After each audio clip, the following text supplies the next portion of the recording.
To friends, Jake and Mike.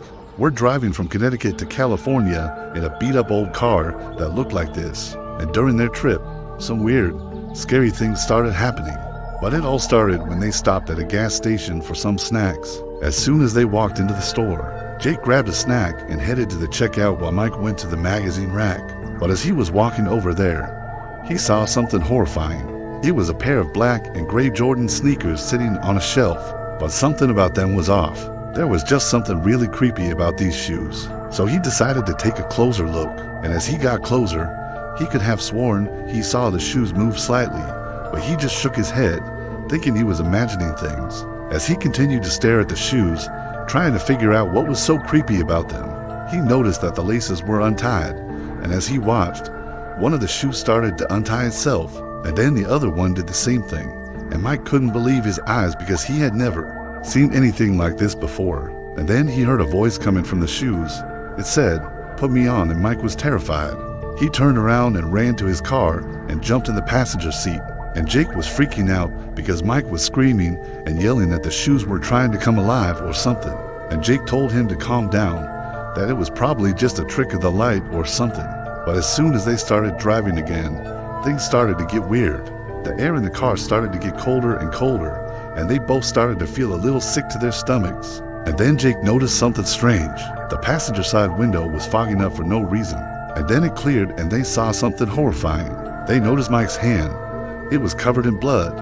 He started screaming and panicking again, saying that the shoes were trying to kill him or something. And Jake, being the rational one, told him to calm down, that there was a perfectly reasonable explanation for this, like maybe they touched some wires in the car or something.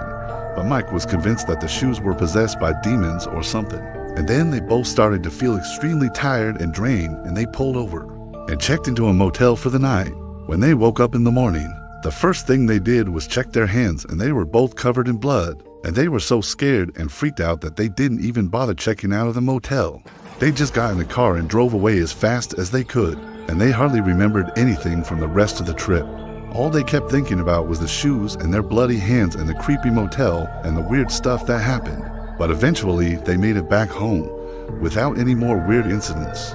But then, about a week later, Jake was hanging out with some friends and they were playing video games and having a good time. But then one of his friends noticed something weird. He said, "Dude, why are you wearing those shoes?" And Jake looked down and realized that he had been wearing the black and gray Jordan sneakers that he had seen at the gas station the entire time.